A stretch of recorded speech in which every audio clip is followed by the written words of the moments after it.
Back here inside of City National Arena for the first time in 2 weeks.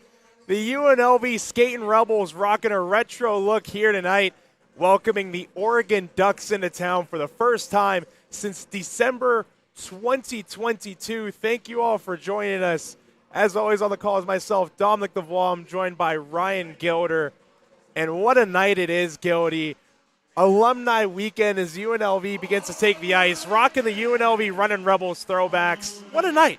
It's such a cool night. It's a great time to have the alumni weekend representing them right when they're supporting something that alumni did, and that's win a national championship. They're the last mid-major team to ever do it. And 1990, UNLV, they were America's team, and that's what they're going to be this weekend again. And before we get things going, as UNLV takes the ice under the cover of darkness, we're going to sit at ringside with A.J. Reed and Bo Kennedy. A player to watch tonight for the Oregon Ducks, Brock Broslovsky. He's got 17 points. I mentioned him in the pregame. If the Ducks are going to get this done tonight, it has to run through him. Let's send it over to Bo Kennedy for the interview. I'm joined here with senior forward Jaden Ness. Jaden, can you walk us through what your preparation was for tonight's game? I just got ready, had some Jersey mics before the game, and just dialed in, listened to some music, powerlooing. Awesome. And 3 points in your last 4 games. What's been working well for you? I kind of consider my game like a 7-Eleven. If you find me in the slot, I'm going to always be open. So that's how my game's been. And how do we slow down this Oregon team that's hungry for a win tonight? We need to be physical, fast, and jump on them early. I think we need to come hard, come fast, and good things will happen from it. So pucks on net, and we'll go to work. Awesome. All right, well, go get them, Jaden. Yeah. Thank you. Back to you, boys. And there you have it. That's Bo Kennedy making his ringside reporter return. And as UNLV starters are announced, we're going to go through them as well. Tristan Rand, Caleb Strong, and Cole Wyatt, the forwards. Alec Johnson and Nick Doyle on the blue line. And Vinny Benedetto, man in the blue paint for the Skating Rebels tonight. And now for the Oregon Ducks. Looking at the forward lines, Liam Baird, Jackson Hengsgard, and Lars Kroos. And on the blue line, Connor Hacker and Tobin Fix. And in between the pipes, Henry Bradford holding down the fort for the Oregon Ducks. And Gildy, talking about the Ducks jerseys now, they aren't wearing their yellow jerseys that they revealed just a couple of weeks ago. That was something that a lot of people in the ACHA were talking about, those yellow jerseys. They revealed it in the woods with a yellow Jeep. Pretty sick Jays, but still, going back to UNLV, honoring the 1990 National Championship Running Rebels. Just such a perfect weekend. Yeah, buzz around campus about these jerseys. They're quite phenomenal. What a great jersey matchup tonight between Oregon and UNLV. Can't go wrong with it. And we're going to step away for the national anthem and the opening ceremonies. Hockey is coming right up.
Now, the national anthem just wrapped up. Apologies for the technical difficulties camera-wise here so far tonight, but until we can get that resolved, we're going radio with each other. Gildy, the former radio president here at UNLV. So, going back to your roots here, huh? Yeah, it is just like going back to my roots. I do radio for baseball, basketball, women's basketball, did some softball. I've done a little bit of everything. So, first hockey radio broadcast, hopefully not for long.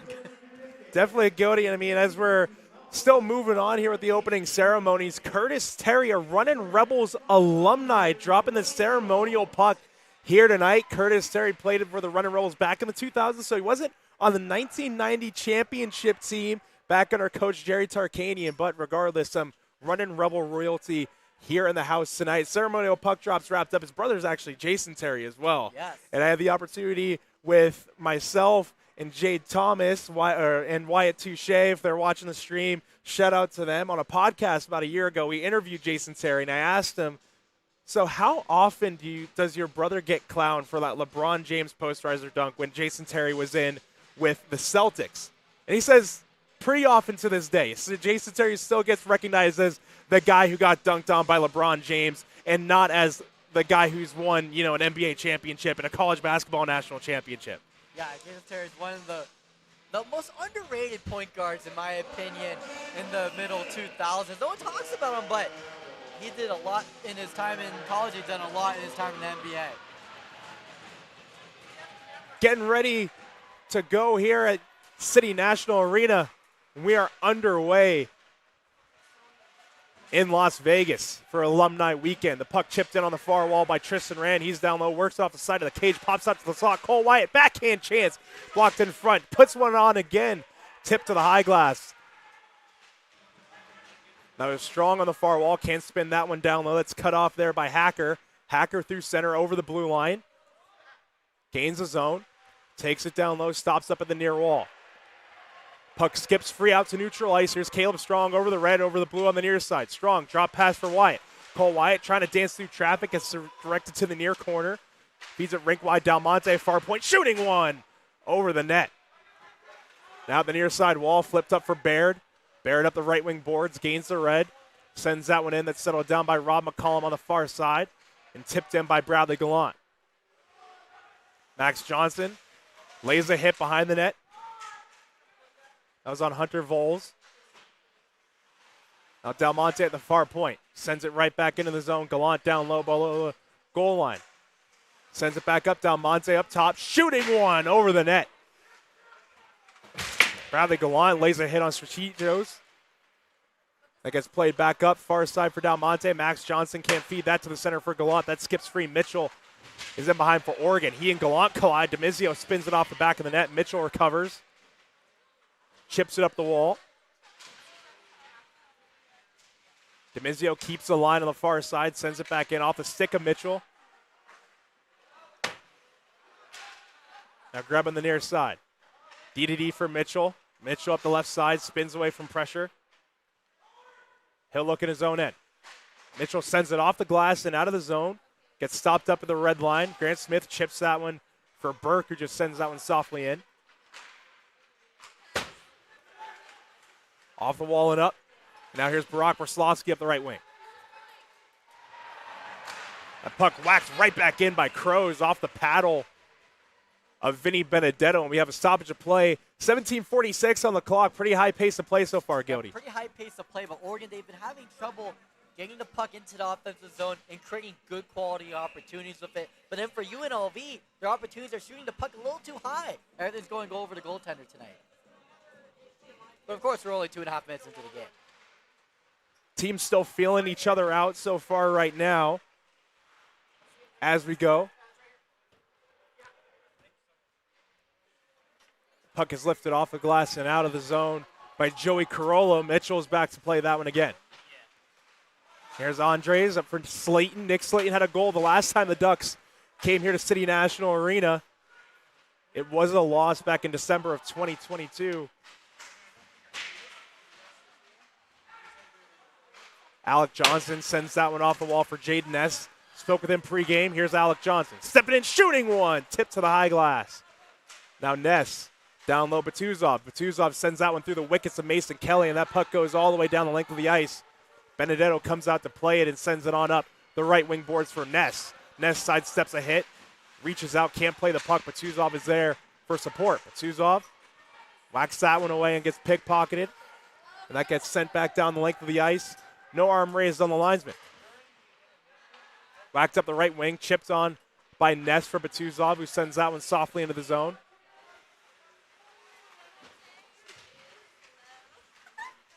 Batuzov and Hacker go to battle, as well as Minchin and Fisher in the corner. Batuzov's going to go ahead and get changed up. Same with Jaden Ness.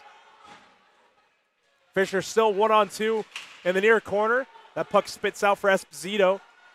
Now Esposito on the far side sends it up. That gets stopped by Dalmonte. Back down low, there's Rand. Pitch and catch Dalmonte and Rand. Dalmonte stepping in, shooting one off the stick. Broken stick out there. That was Jacob Sanger sacrificing his twig. Now Hacker skating away from pressure from Cole Wyatt. Tobin Fix. Now for Esposito. Now here's Hacker up the left wing. Gains the right and sends it off the wall and in. Benedetto stops it and plays it to the near wall. Now UNLV breaking it out up the left wing. Puck gets chipped away by Greb.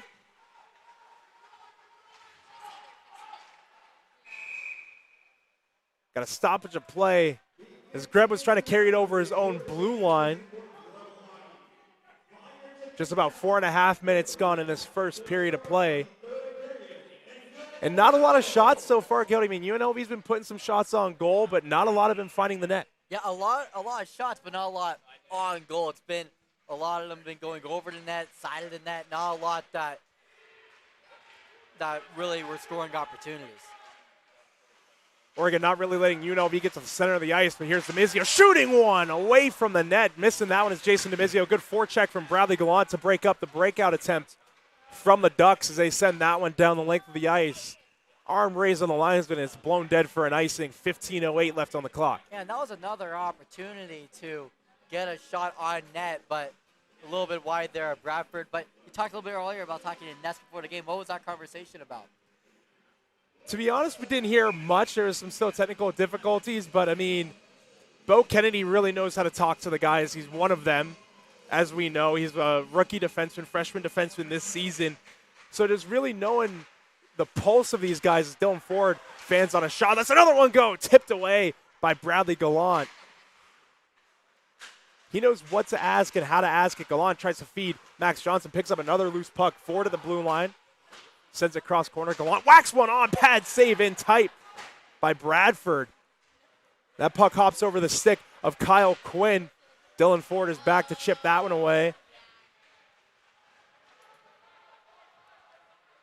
Now coming up the left wing boards. The puck gets sent right back in. Kyle Quinn behind his own cage. Surveying the ice. Plays that for Alec Johnson. Alec Johnson up the right wing. Lays that on up the boards for Smith. Smith gets canceled out by Mitchell. Now here's Andres. Brock Braslovsky, the speedster, up the right wing boards. Braslovsky gains his own, gets a puck chopped away. Now down low. Alec Johnson lays that around, but the puck finds Benedetto, and he'll grab it and hold for a whistle. It looks like Brock Braslovsky takes a spill there after the whistle. Yeah, I expected a little bit more after the whistle because you saw there the spill from Braslovsky. But cooler heads will prevail, Dom, and they prevailed pretty quickly there. And that's a key, especially late in the season, is just having cool heads, Gildy, because you don't want to get a suspension. You don't want to fight anyone. You don't want to have anything rash happen. Is you have a puck in the ceiling here, Gildy. It's been a minute since we had one of those happen. But yeah, because we would talk about your puck that went into like the back of the castle, the scoreboard layout. Castle. Yeah. But not one in the ceiling. That one's pretty rare. It is really rare. I mean, depends on where you're at. As a shot from the point makes its way through behind the cage. You have another stoppage of play. It looks like the puck got stuck on the back of the cage, so we're going to reset. 13:49 to go. Well, this is what Oregon wants to get offensive zone. The video's faceoffs, back. and There it voila. is. There you go. Got some video for you guys there. Too bad you guys couldn't see the puck get stuck on in the ceiling. Yeah, I think it honestly might have gotten stuck on one of the cross beams and I'm not sure what happened. It up now, Tom? Just gotta trust this. Gotta trust the voices of Skate Rebel hockey.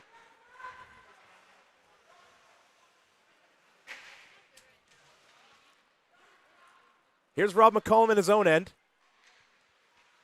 For Del Monte, Gallant tips that one into the zone. Max Johnson gives chase. Johnson has that knifed away by Bradford using the goal stick. Puck's chipped into the zone. Del Monte gets canceled out. Now here comes UNLV. Bradley Gallant up the left wing, pulls up, spins it down low. Demizio's going to give chase. Tobin Fix chops that away. Here's Marr. Charlie Marr sends it up ice. Chipped into the zone through the glove of Joey Carollo. You got to chop it, Benedetto, as he holds for the whistle, and Daniel Fisher doesn't like that too much. No one really. Everyone's giving him a little talking to. Dylan Ford, Michael Batuzov. Trying to get the number on that one. It looks like it might be Charlie Marr.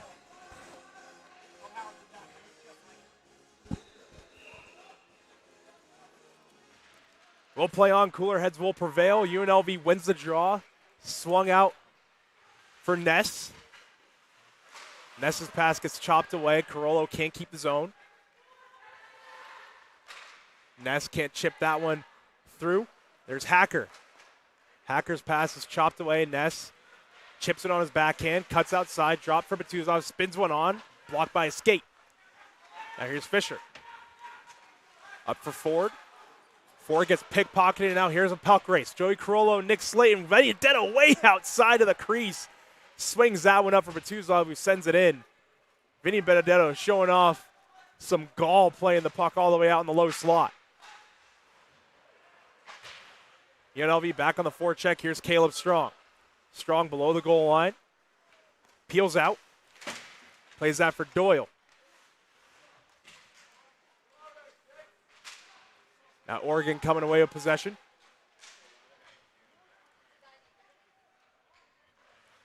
That was Greb. Now in the zone. There's Strong in his own end. He'll peel out from below his own goal line and headman the rush. Cole Wyatt shovels that one in. Now here's Tristan Rand. Rand floats it back up. Alec Johnson. D-to-D for Doyle. Doyle steps in, shoots one. Tipped wide. Rebound. Kicks way out for Strong, who recovers. Here's Alec Johnson skating the line for Strong. Alec Johnson, one-time drive, blocked by a shin pad of Greb. Now here comes Minchin the other way. Minchin steps around Johnson and sends it in. Benedetto stops it behind his own cage. It's played up to the left wing. Doesn't find a stick, but Mitchell finds it in his own end. Mitchell up ice. Minchin sends it further up ice, but Del Monte is there to recover that loose puck at his own blue line. He'll turn it north. Del Monte gets canceled out by Andres. Minchin scoops it around. Burke can't feed that to the slot. He was looking for Grant Smith there. Burke slap pass off the kick play from McCollum, who sends it in. There's Smith back in on the forecheck. Smith and Mitchell lock horns. Now here's Burke on the loose puck.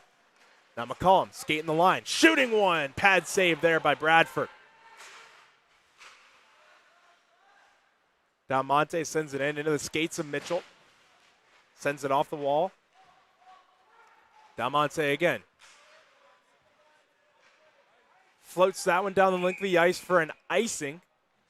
Bit of an odd icing. Didn't really see the arms get raised there too early, Gildy. But once again, I mean, you're looking at the shot totals posted on the board.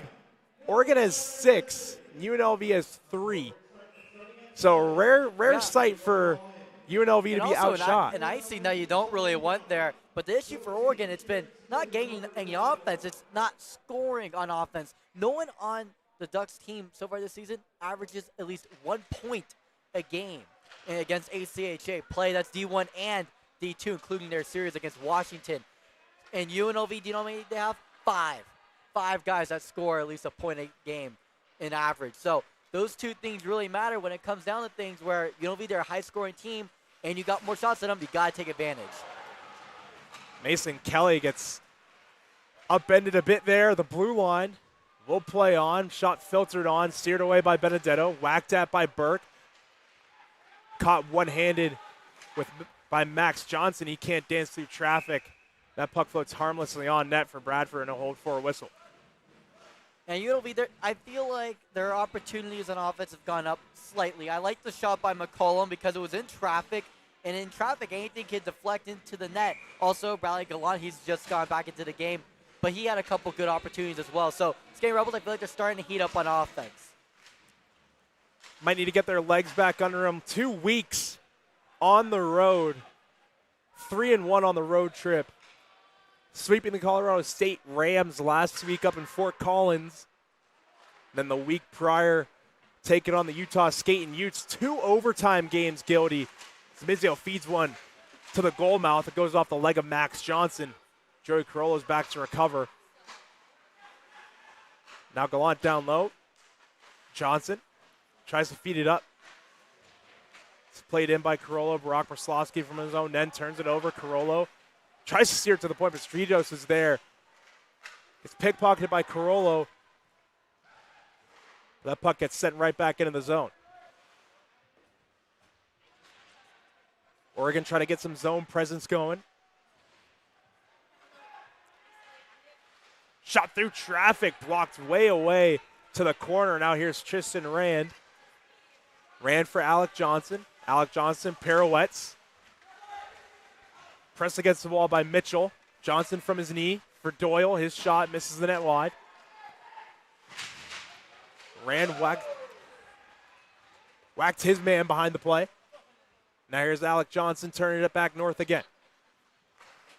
Cole Wyatt softly in. Mitchell return to sender on net. We got another whistle. And continuing on, Gildy, I mean, 2 weeks on the road. You sweep the Colorado State Rams last weekend, but 2 overtime games in 1 weekend against the Utah Skating Utes. Just an absolute kind of rock fight of a weekend. It was high scoring, but it was just one of those old-fashioned rock fights where Utah wouldn't go away. They would just keep coming back from deficits, forced overtime. Friday night, they lose. They come back from a 3-0 deficit on Saturday. They come all the way back and end up winning. So it was a very good display from Utah, and they're right on the cusp of going to nationals. Yeah, and Utah was the hunter, and UNLV was the hunted, because you know that it felt like Utah, they really needed some wins that weekend, and they took both games to overtime. Statement weekend from the Utes as Del Monte shoots one, tipped on, rebound loose for Randy, scores! Tristan Rand opens up the scoring tonight. Whacking a rebound home on his backhand. UNLV goes up 1-0. This is exactly what we were talking about 2-3 possessions ago with McCollum getting a shot from the blue line, trying to get a rebound at second opportunity. This time, shot, rebound opportunity. Rand got it and put it into the back of the net. Great job by the Skating Rebels. They kind of flipped the momentum. They have less shots than Oregon. Oregon feeling good about themselves. Now they don't feel so good about themselves, even though they lead in the shot column. UNLV may have come to life there. As we mentioned earlier on in the period, it looks like they're trying to kind of get their legs underneath them and wake up a bit. First time being at home in 2 weeks. And now here they are. They find themselves up 1-0.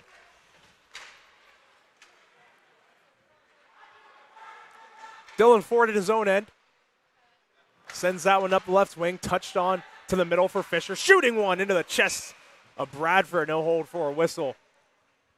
But here's what I do like about how Oregon's been playing in this first period. Defensively, they're keeping the game in front of them. UNLV speed has not really been a big factor so far in this game. And UNLV speed has been the big factor in most of their games. Normally, they get a couple of breakaways. But so far tonight, Oregon's done a good job keeping the game in front of them. Fisher wins the draw. Jaden Ness crashing the dot, takes a spill. Now here come the Ducks the other way. Kyle Quinn picks up the loose puck, feeds it to Batuzov. Batuzov to the middle for Fisher. Fisher dumps that puck into the zone. Fix jams at it.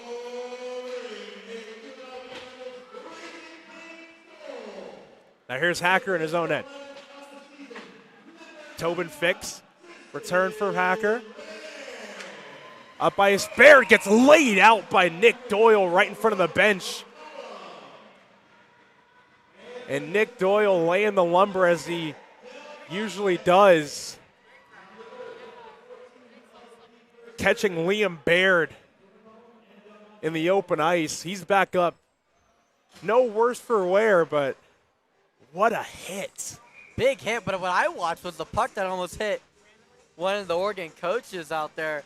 There was both Jackson Hyman and Zach Roseborough. Not sure which one. I saw both of them duck, but the puck was right above them. It hit the netting, which they have, which unfortunately our camera guy, Ronaldo, does not have. Shot there from Birkin, tight kick save by Bradford off the pads. Now Greb in his own corner plays it up. There's only 3 games left of the season. Maybe we'll get him a cage. But he hasn't complained yet. It's been a whole year. He hasn't complained once. There's been a few close calls, but he's up there thugging it out. Fingers crossed. Got to. Both hands. Both hands, the fingers are crossed.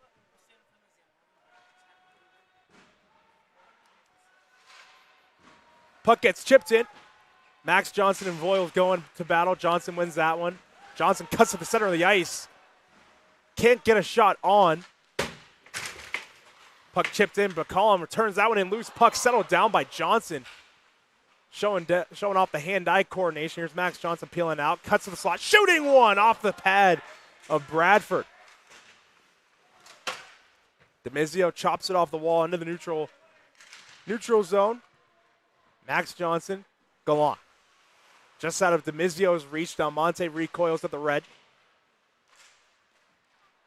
And that puck gets played back into the zone by the Ducks, trying to start a new rush. Sent off the glass and out. There's Del Monte back.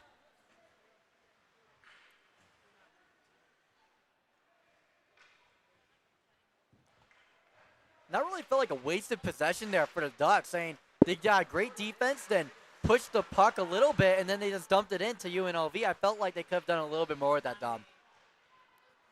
Definitely Oregon not really letting much go on in their own end. As arm raised on the lines when we have another icing 4:48 to go. They're not really letting much go on in their own end. Like you said earlier, they're playing with the game in front of them, and that's one thing that UNLV likes to do. They like to play behind. They like to use their speed in transition. They like to use their speed in the neutral zone to get guys behind them, turn around the defenseman, and get good scoring opportunities that way. But Oregon's been making them play in front of them. But out in the offensive zone, they're now being outshot by 1.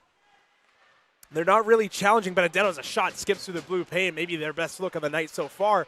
They're not really challenging Vinny Benedetto in the UNLV goal. There are lots of soft shots, and some of those shots are just being counted because their dump-ins just landing on net.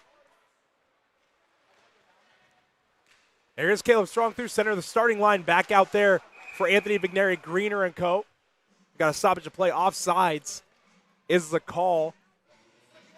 And just talking about Tristan Rand opening up the scoring tonight, just what a year for this rookie crop for the Skating Rebels. There's a lot of guys graduating. We're going to have a comprehensive list for you about when we come back for senior weekend in 2 weeks. There's an off weekend between this weekend and senior weekend in the first weekend of March when the Colorado Buffaloes come to town. But lots of guys, lots of staples of the program are leaving this season.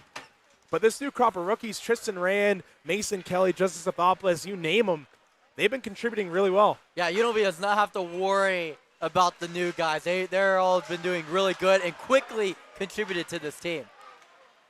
So there's a centering pass there for Jaden Ness. Couldn't get one on. Alec Johnson pirouettes through pressure. His shot gets tipped away. Johnson beaver tailing at the point. Sends a pass back to Batuzov. One touches that over for Doyle. That's in his skates. He'll recoil on his own end. Puck gets chopped away. Esposito touches that one in. Now here comes Esposito for the Ducks. Gets canceled out along the wall. Alec Johnson with a big reverse hit in the corner, taking Esposito down. And that's one thing. If you're going to hit Alec Johnson or Axe Johnson even, similar to Ivan Barbashev of the Golden Knights, Guilty, or your former Los Angeles Kings captain, Dustin Brown, Captain Crunch, if you're going to hit these guys, you better be ready to feel something back. Now here's Del Monte. Shooting one. That gets tipped by 44 opposite him. Into the netting, that's Connor Hacker. The good stick placement. Yeah, good stick play there to eliminate the opportunity, kind of reset a little bit, make it into a face-off. But what Oregon's got to do in the second period or within the final 3 minutes of the first period, create offense off of their defense. I feel like they played good defense in the first period. They just didn't convert it into offense. They got to use the momentum they get from getting good poke checks, getting good block shots into their offense. Shot from the point off the pad of Bradford. The green and yellow Bauer Supremes. Here's Luke Burke. For McCollum at the point, skating the line. Gets it poked away, and now here's Nick Slayton. Slayton moving on in, all alone on Benedetto. Slayton backhand off the pad of Benedetto. Big time save by the skating Rebels netminder. And Nick Slayton shaking his head all the way back to the bench, but a great opportunity for the Ducks to get right back into this game and tie it up. Exactly what I was going to say, converting defense to offense. That's what Slayton just did, got the poke check, had the breakaway opportunity. But Vinny Benedetto has been amazing this semester, holding down the fortress this semester. And he's been playing pretty much every game. And he's been doing an amazing job so far defending the net. Vinny Benedetto becoming an everyday player in this spring semester. Started every single game, like you said, Gildy. Holding down the fort.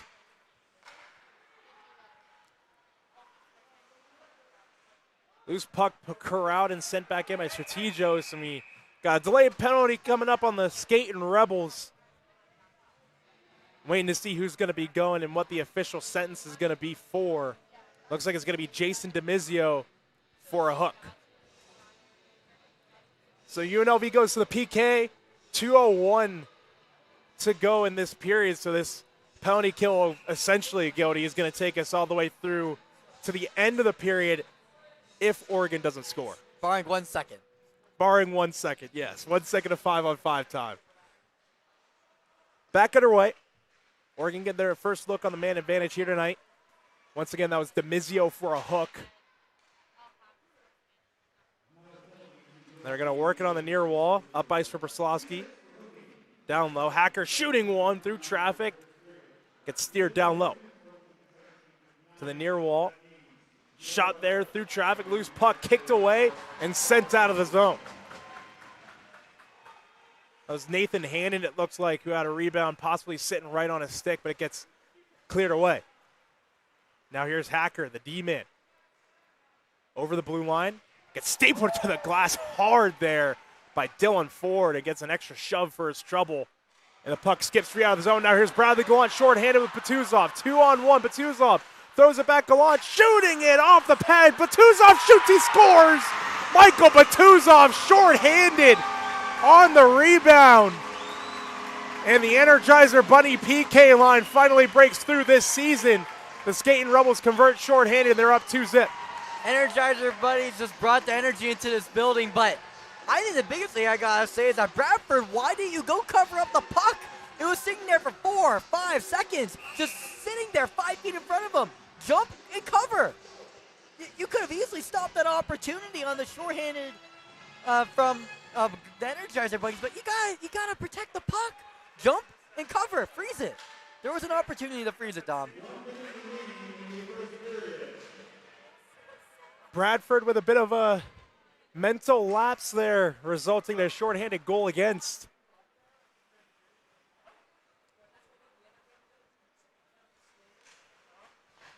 Yeah, Now the Ducks. You let the game come to him a little bit too much there. Because Batuzov, he had to march all the way across the ice to even get that goal.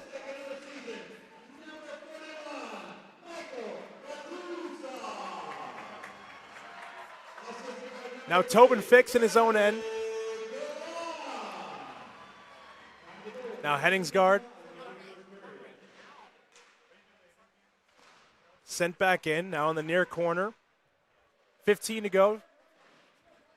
Or just about 10 The puck comes the other way. Here's Dalen Fisher, shorthanded, shooting one into the chest of Bradford. No hold for a whistle. 5 seconds exactly to go here in this one. Way too passive, this Oregon Ducks team in the first period. I know you want the game in front of you, that's okay, but when you get the puck, you gotta push. And I feel like on offense, on this power play, it's been looking more like a Skinny Rebel power play, even though they're down a guy. So, Oregon, they gotta get some momentum, and they can't play passive like this, because if they do, they're gonna lose in this game. It could be bad, it could get ugly, it could be 5-1, it could be 6-0. That's what it could look like if they play passive like this the rest of the game. And the horn sounds, we got some horns locking. That's Mitchell and Doyle coming together, and there's 2 green sweaters and a bunch of white sweaters back there. And Mitchell is throwing some punches there, but everyone's going to be spread out. And a kind of fiery end to the first period there, Gildy. But this game's getting some life to it. It gave some life to it, and I feel like UNLV bringing it. Oregon, I feel like they did a good job on defense, but they haven't taken advantage of their opportunities on offense. It was a poor special teams when they had it late in the first period. They almost gave up 2 shorthanded goals. They're down 2-0, and they could definitely get back into this game, but they can't play as passive as they did in that first period. Quick break. Second period of hockey coming up. We'll see if Oregon can turn things around and tie this game up, or if UNLV is going to be able to keep their foot on the gas and pull away. Stay with us.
The Las Vegas Strip lit up once again. The UNLV Skating Rebels leading the Oregon Ducks by a score of 2-0 through 20 minutes. If you're just joining us, thank you for joining us. And if you stuck with us, thank you for sticking with us. The stats through 20. UNLV has the advantage. Shots are 11-10 in the shooting department. Oregon 0 for 1 on the power play. And some keys for the Ducks this period. Just get some better shots on goal. That's what you really need. Challenge Vinny Benedetto. You switch sides, long change period. Get more shots on goal. Get more rubber at the net. For UNLV, just keep grinding away. Get your lunch pail. Get your hard hat. And just keep working. Yeah, Oregon way too passive in the first period. And in the shot category, I know they got 10 shots in the first period, but they weren't 10 good quality shots. That's what we were talking about in the first period. So better quality shots. Have good defense, convert it into offense. The one thing that they've done good is that they haven't let UNLV beat them by speed so far in this game. It's been mostly because of either bad special team play or allowing goals off of rebounds. And coming out of the period, we got a pair of penalties to announce, a pair of roughing calls. Nick Doyle and Nick Mitchell, the two Nicks, they locked horns at the end of the first period, if you do recall, right before we went to break, and they're getting 2 minutes in the sin bin each for that. So 4-on-4 hockey, your favorite Gildy, the extra ice. You saw Rob McCollum taking advantage of that there, the spinorama.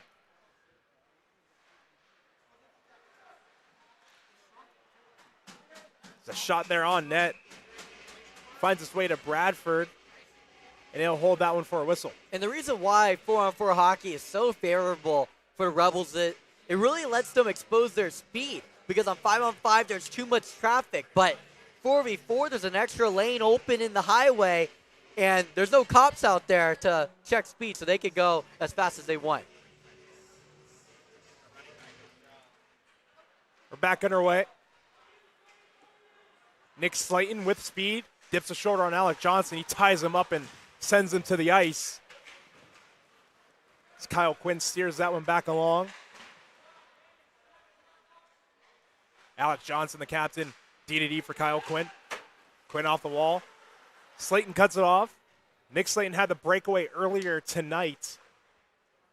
Got stuffed by the pad of Vinny Benedetto as he stood tall. A pass just out of the reach. Jason DeMizio, the icing waved off. Still 4-on-4 for about 30 seconds. Alec Johnson swings that for Kyle Quinn. Quinn over the blue. Drop pass for Cole Wyatt. Up top for Johnson. Spun back over for Quinn.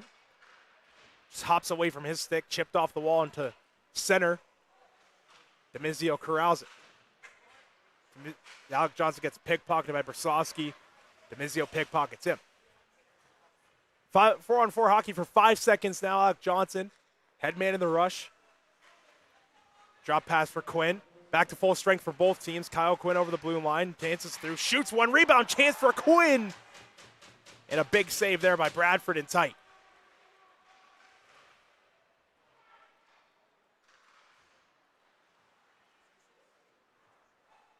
Puck gets spun right back in. Bradford, and behind his own cage, stops it up.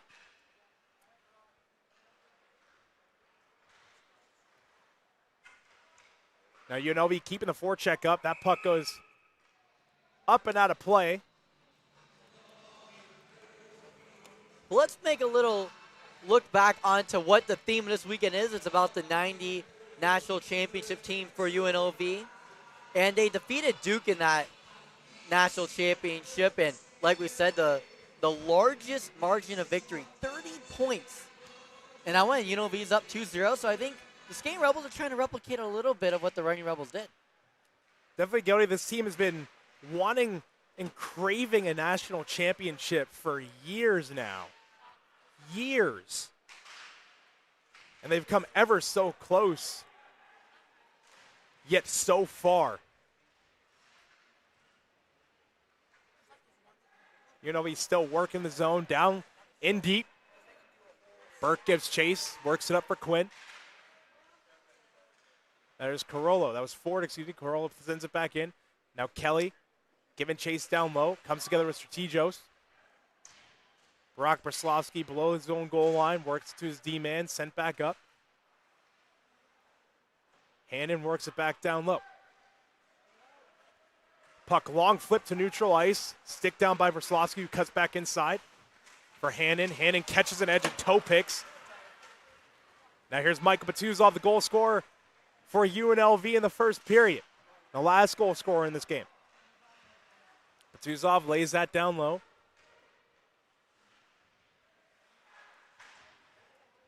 Now Fisher sends it back in. Has that go through his wickets. Now there's McCollum with it. For Dalmonte. Dalmonte gains the red. Cuts to the middle of the ice. He blows a tire himself.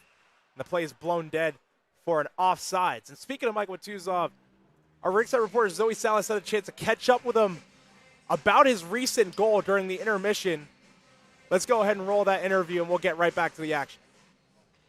Here with Michael Batuzov. Michael, you just ended that first period with that goal. What does that goal mean to you? Honestly, it means a lot. Been away the past few weeks, away with family, and that goal is from my mom, and it means a lot. How do you hope to end this game? Just continue pushing. We had a good first period. A lot of chances, but we gotta finish some more and keep it rolling. You're doing so great. Thank you so much, Michael. Thank you. Let's get it back to you, Dom and Ryan. And there you have it, a very important goal for Michael Batuzov as we play on. Losing his mother recently, so that's a huge goal. I'm not sure if anyone caught it, but I know I caught it, Guilty, as he's skating back to the bench for the handshake line. He kisses his glove and points up to the sky. So a very, very powerful goal for Michael Batuzov, his second of the season thus far. Now UNLV still working in the offensive zone. That's Tristan Rand using the body. He's creating separation for Caleb Strong. There's Doyle, steps in, shooting one off the pad.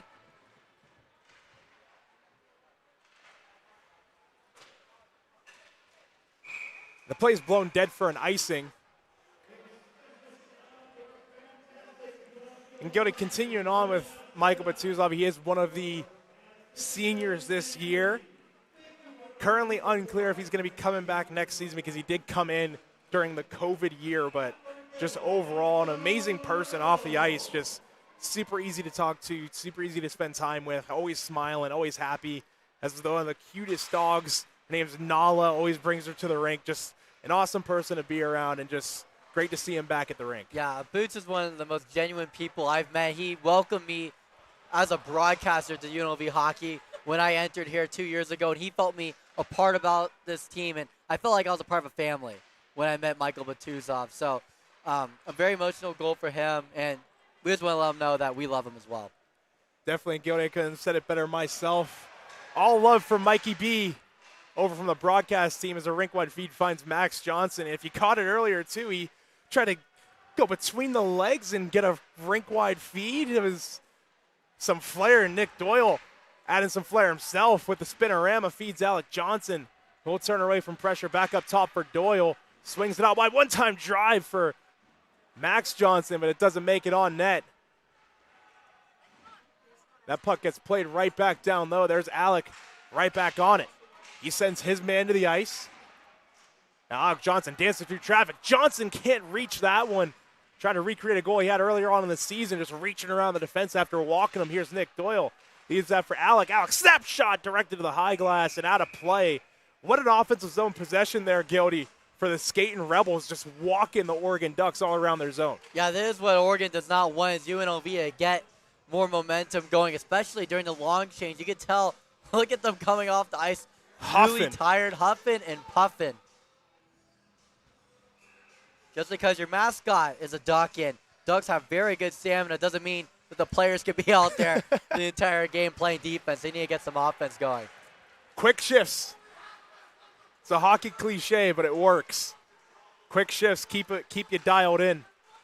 As Burke sends one on net, but it gets blocked away. Kyle Quinn whacks that one back into the zone on his backhand.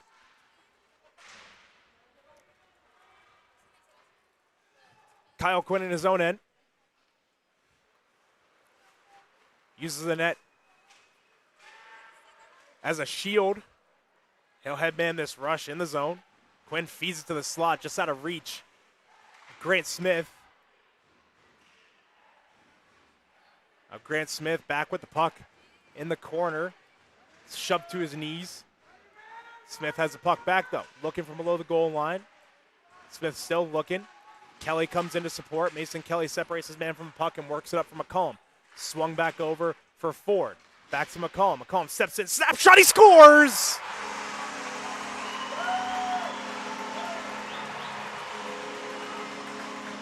Rob McCollum from way downtown, Gildy, puts the Skating Rebels up 3. I gave him the announcer's jinx because in the first period I said Rob McCollum had a good shot there looking for the rebound opportunity. And now he goes into the second period going like, no, I'm trying to get a goal from this deep, and he got one, making it 3-0. A three-pointer almost, right? Yeah, I think that would be a three-pointer. They fired that one home from three-point land. And Gildy, what's the NCAA record for men's basketball? Most consecutive games with a three-pointer made? I know UNLV owns it. Yeah, that goes to a school named University of Nevada, Las Vegas. It's a weird record to have because it's not like any other teams aren't going to make 8 3-pointers. Just UNLV started it so early that no one else is going to catch up to them. So, hopefully they can keep it going tomorrow against Reno because tomorrow's a big rivalry game. Huge rivalry game, a late 8:30 tip-off at the Thomas and Mack, but it's going to be a fun atmosphere as that puck gets spun back to the slot. A shot there from Matuzov gets directed away. He's looking for his second of the night. Got turned away that time. But exactly what I mean. It's going to be a fun atmosphere. The Silver State Series, always a fun one. Fremont Cannon is up for grabs in this game, but UNLV is going to keep trying to have their advantage over the folks up north in sports. They've been dominating them as of recently in the last couple of years. It's Dalmonte with a swing and a miss at that puck. Rob McCollum whacks that one back out. And Dalmonte recovers. Now here's Tristan Rand up the left wing. Rand shooting one off the chest there. Bradford, Tristan Rand opened the scoring earlier tonight on a rebound. He was looking for his second as well. Now Strong left that for Cole Wyatt. Now Cole looking from the dot, shooting one into the glove of Bradford. No hold for the whistle. UNLV's dominating the long change right now. They're gaining offensive possessions and they're keeping it. And even after they score, the one thing great about hockey is that if you have momentum, you score. You can keep the puck as long as you win the faceoff. So they win the faceoff, gain to the offensive zone, and keeping it there, making the Ducks get tired, and then wearing them out to getting goals. So I wouldn't be surprised if UNLV is able to get another one by wearing them out. And another thing, Gildy, you have to shoot the puck to not sounding kind of slighting of Oregon. You have to shoot the puck to score goals. Oregon doesn't have a single shot on goal this period. As a feed rink wide goes off the wall for Cole White. He sends it back in. You got to shoot the puck to score. And like you said, they're dominating the long change. There hasn't been a single shot on goal for the Ducks. Really not a single chance to shoot the puck for Oregon. This whole period, the ice has been tilted, it seems like, to that far side for the Skating Rebels. But now here they come. Here's Gagnon. Gagnon shooting one into the glove of Benedetto. Handcuffed him a bit, but he finds it anyways and holds for a whistle. There's that aforementioned shot on goal that you need. Yeah, a little like me at baseball practice. I had a ball actually hit me in the thumb while I went up for it. It dropped. My only drop of the day. I normally don't do it. I make that catch 98 out of 100 times. But Vinny that time looked like it got him around where the palm area was, popped out, but did a good job recovering the puck there and freezing it. Those are always scary, having those pucks come off the cuff of your glove, and you never know where they'll go. In that case, it dropped right down in front of Benedetto, so he's able to get down and cover it. Sometimes it'll pop out. Sometimes it'll pop through you. You never really know. So, and there's been a lot of weird puck luck at City National Arena. So normally you want to know where the puck is compared to not knowing, especially as a goaltender. We've got another icing. Dylan Ford and Brock Braslovsky, John, over the linesman. Not a lot of extracurricular tonight, but Dylan Ford, he's been giving it a little after the whistle tonight.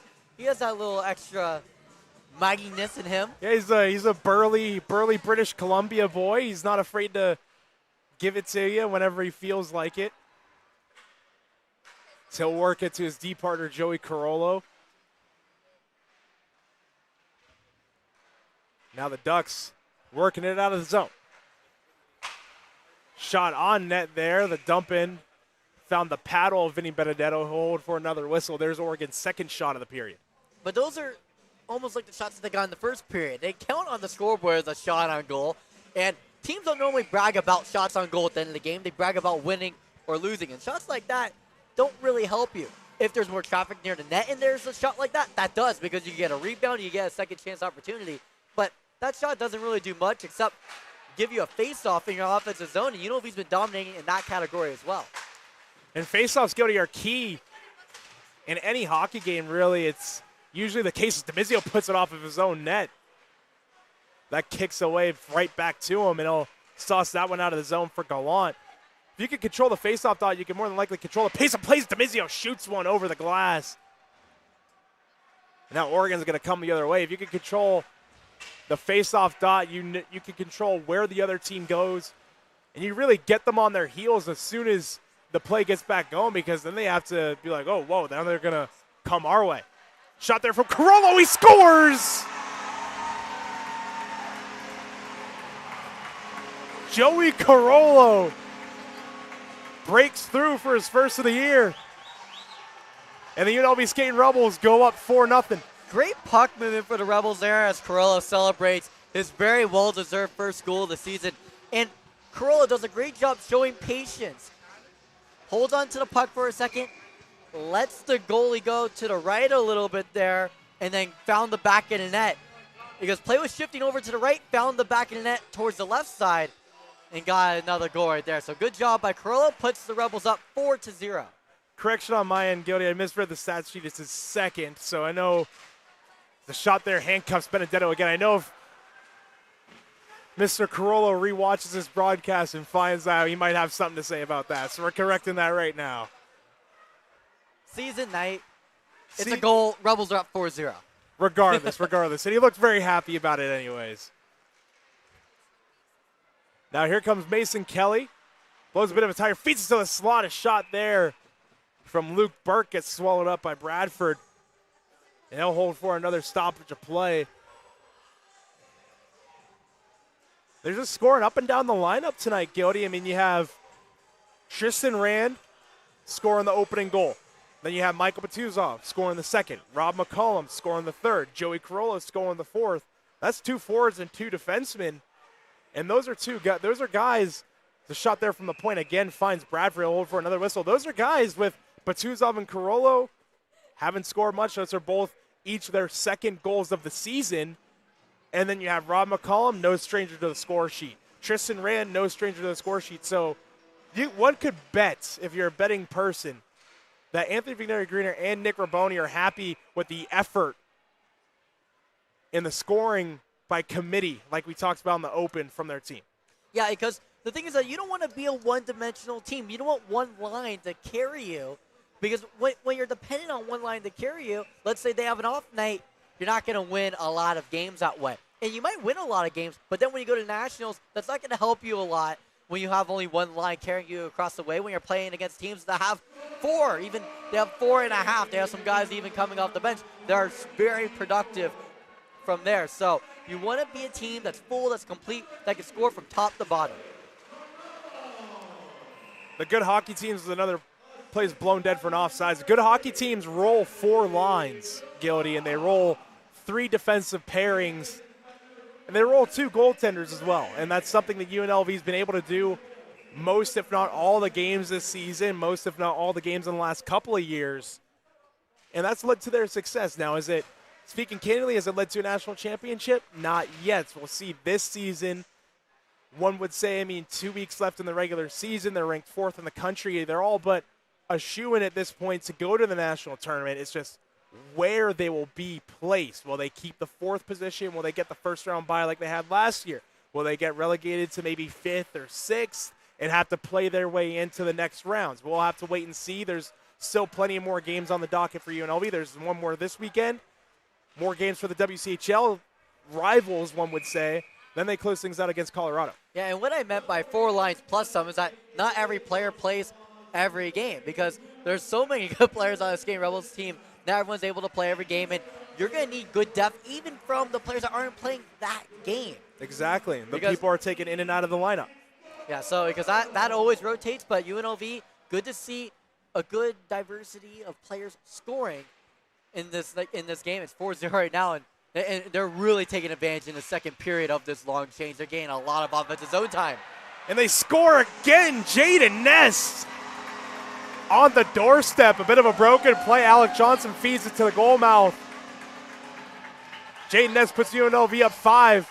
No gritty from him. No gritty from him, but definitely a grin.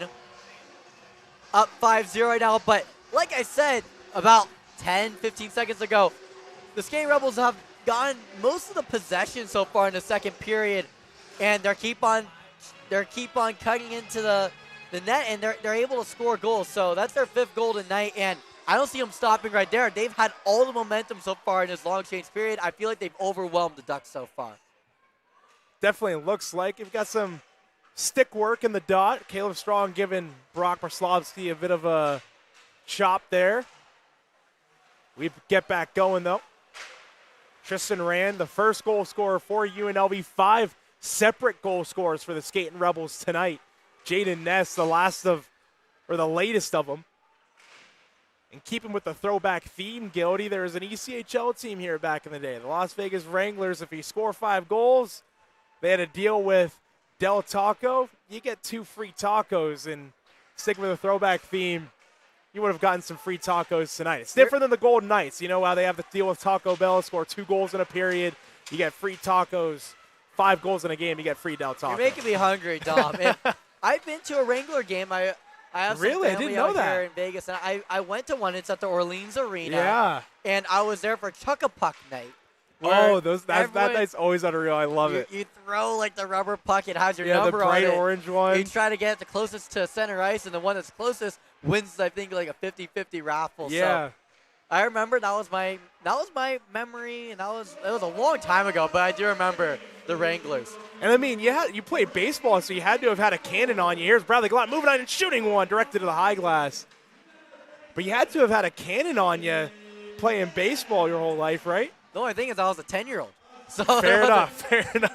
I thought I got a pretty good chuck, but I think it went to the blue line. It didn't quite get the center ice. That's not that bad, though. I used to throw out my shoulder trying to get that puck to as close to the center ice dot as possible. And that's the reason why you don't have a hockey career anymore. Exactly. It's all because of Chuck-a-Puck. It's definitely not a lack thereof of skill. It's because Chuck-a-Puck ruined my top hand for my hockey stick.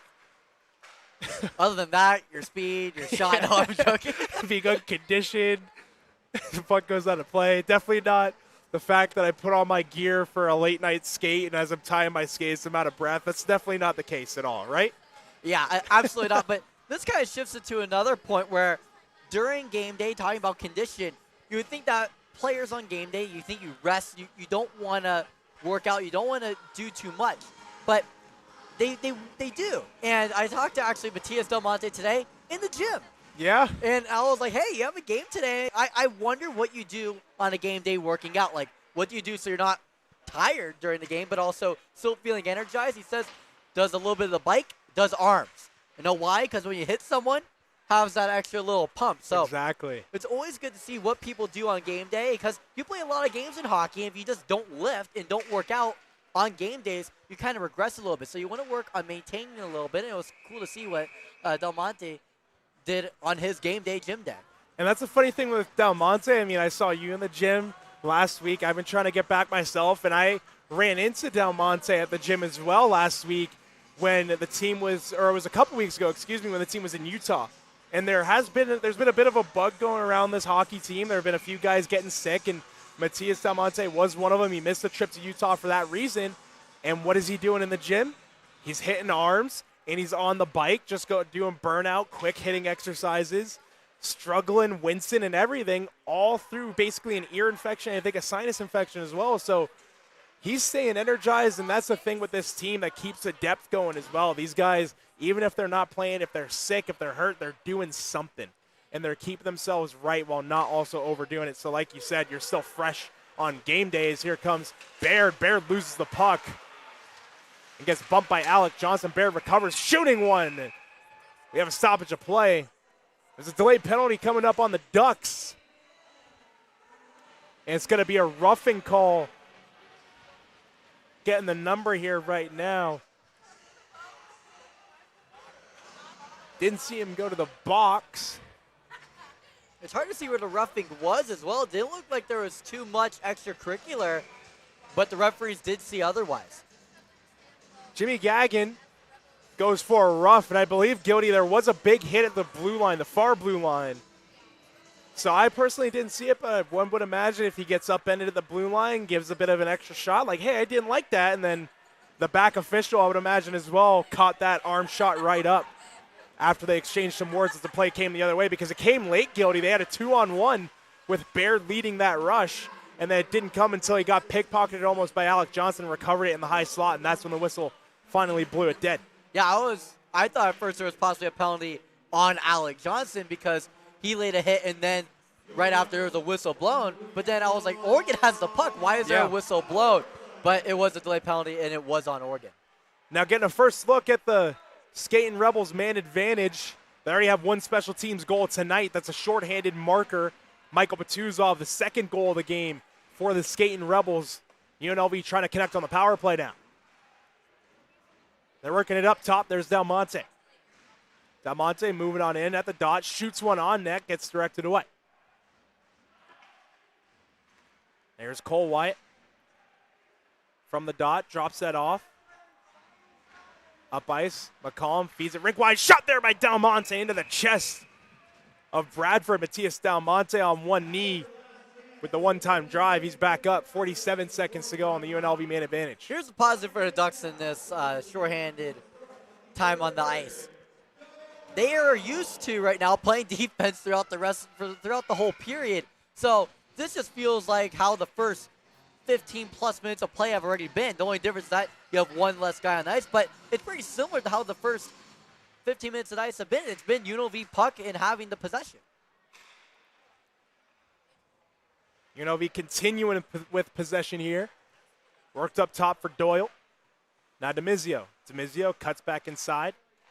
Feeds it for Rand at the wall. Rand cuts in, shoots one into the chest of Bradford to hold for another whistle. Just about 30 seconds to go now on the UNLV power play. They're getting to work, Gildy, but not amazing looks so far.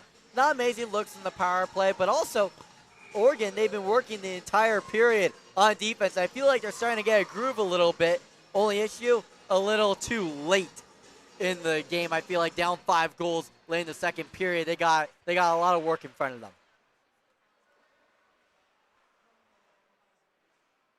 Here's Demizio for Rand. Tristan Rand cuts inside, shoots one into the glove of Bradford and Gildy. You're looking at it. You have a great vantage point there. Rand from the high slot. There was a bit of a window on the glove side, but Bradford just snaps it out of the air. That was a really good save by Bradford, and that's a really good job from him staying in the game because a lot of goaltenders, while they give up a lot of goals, they lose confidence, but it doesn't look like Bradford lost any confidence there. If anything, he looked extremely confident making that save, flashed out the leather, and caught the puck there, and that was a difficult shot there by Rand because, like you said, there was a window open. All you guys on the stream saw it. Bradford staying active, staying poised despite the deficit.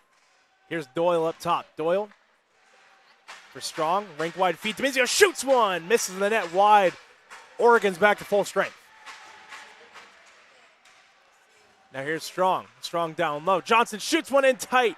Looks like it gets directed off the side of the cage. Caleb Strong still with the puck. Looking from the point for Doyle. Doyle skates the line, cuts inside, pirouettes away. Now Doyle cuts to the high slot, feeds to Strong. Back up top for Alec Johnson. Now for Jaden Ness. The latest goal scorer for UNLV. Ness gets taken down in the corner. Delayed penalty upcoming on the Ducks.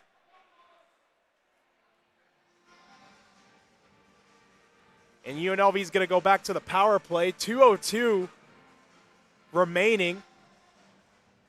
Yeah, last period there was 1 second remaining. Now it's 2. And now it's 2 seconds remaining. And then probably next period, 3 seconds remaining with special teams. But a lot of people would think, hey, UNLV, they're a team that gets themselves into a lot of penalties, but then are able to kill them. But tonight, they've been playing fundamentally pretty sound. Only had 1 penalty, and it wasn't, well, they've had 2, but nothing too much extracurricular tonight from UNLV. They've looked like a really disciplined team, and it shows on the scoreboard.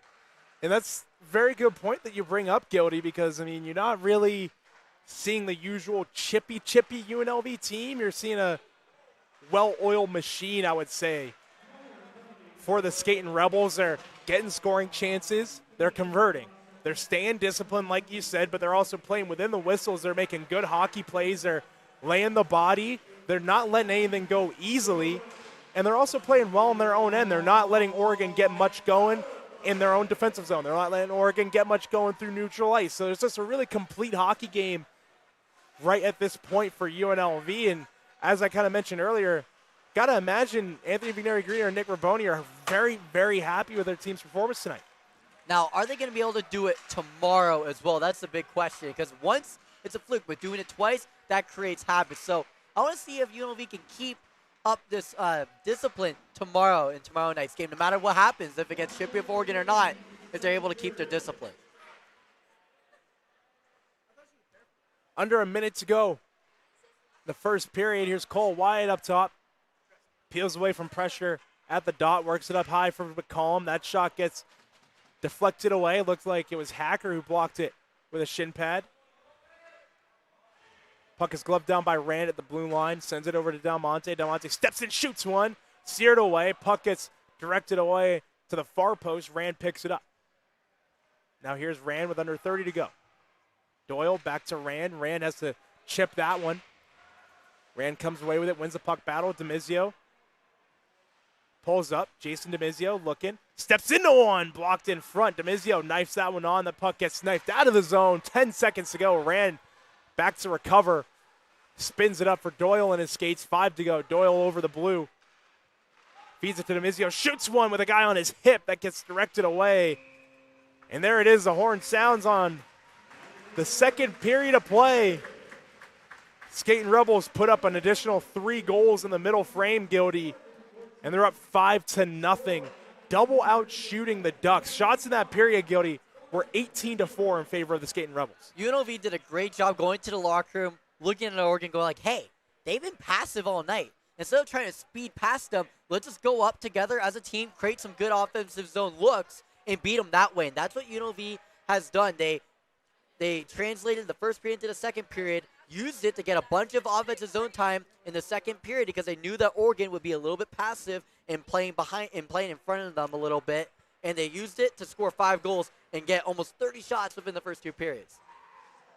First 2 periods are wrapped up and nice and pretty here at City National Arena. Another quick break here in Las Vegas. The third period of action between the Ducks and the Rebels coming right up.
The Las Vegas Strip lit up on a Friday night. The UNLV Skating Rebels leading by 5 entering the third period. Before we get back going, let's end things ringside with Zoe Salas and AJ Reed. It's the Rebels' first time being back home in 2 weeks. Going into this third period with the lead of 5-0, the offense really showed out that second period, ending with 3 goals. The Ducks have been struggling to stay afloat for this one as the Rebels are looking to finish this out in the next period. AJ, let's get it back to you. Joined here with Isaiah Cottrell, a player for the men's running Rebels this year. What do you have to say about the growth of hockey in Vegas, though? I mean, hockey's just become such a big sport around here, you know, the Knights. This is my first game, any hockey game ever, so it's pretty dope seeing such a big turnout. And, I mean, I'm excited. I like it here. What do you have to say about the 1990s championship team inspired uniforms tonight? Yeah, these are dope. I saw them on Instagram, on Twitter, all that. And, you know, I just had to get one for myself. So, Big game tomorrow against the Wolfpack. What do you have to say? What does that game mean to you? It's super huge, you know, especially being from Vegas. I've always seen the rivalry, and finally being able to play against them, I think it's a really special moment. Thank you. Dom and Ryan, we'll send it back to you. Thank you for that, Zoe and AJ. Stats through 40 minutes. UNLV has a shot advantage, 29-14. No one scored on the power play so far. Guilty, penalty minutes, very calm, 10 minutes total between both teams. And some keys for this next period. UNLV, keep it tight. Had to abbreviate it there. Keep it tight and just finish it. And if you watch Mark Savard's tape and Twigs video, you'll understand the reference. In Oregon, just get 1 or 2. That's it. Just get 1 or 2 and then finish this thing out. Play for pride, essentially. It's not really playing for pride. It's playing for momentum for tomorrow night. Because if they can make UNLV a little bit, if they can find a thing that UNLV that they can expose tonight, they can use it till tomorrow. So these are 20 minutes of hockey that you could use to get some more scouting on a team, see what works, see what doesn't work, and maybe we can help out Oregon tomorrow night. But for tonight, I mean, Oregon's got a long stretch. I mean, they're down by 5 goals going into the third, but it's college hockey, and we've all seen crazier, other than seeing a coloring little book in our... Yeah, this is where we're waiting for the game to get back going. The Ducks are still in the locker room. We got broadcast director Jessica Sobel and our ringside reporter Zoe Salas coloring a Golden Knights logo. So, plenty of fun here on Alumni Weekend. I was talking about like crazy, weird, obscure, and I see a coloring little book in our page of like coloring right here. And that was a little funny, but going into tomorrow night, UNLV, the Running Rebels are taking on UNR. It's a funner game, if you guys get what I'm saying. But we talked to Isaiah Cottrell, and he's hyped up for the game tomorrow. It's a big game because UNLV, they're on a hot streak right now, and they want to continue it, especially against their rivals Arena. Definitely, Gilda. I mean, the UNR game is the biggest game of the year for both schools, right? And like we said in the second period, I mean, UNLV's been really kind of taking control, but as you touched on, the Running Rebels are on a streak.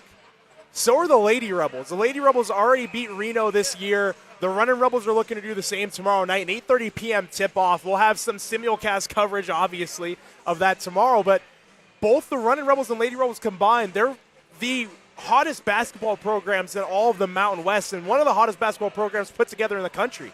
Absolutely. You look at the Lady Rebels right now, ever since they lost to New Mexico at home, they've gotten their groove back going, defeating Nevada at home. Huge win there. They beat them by a lot. Reno was hot going into that game, and they kind of sent Reno to a downward slide. But also, tomorrow it's a doubleheader. Both Lady Rebels and the Running Rebels. We'll keep you on that, but also, more importantly, UNLV versus Oregon on right now.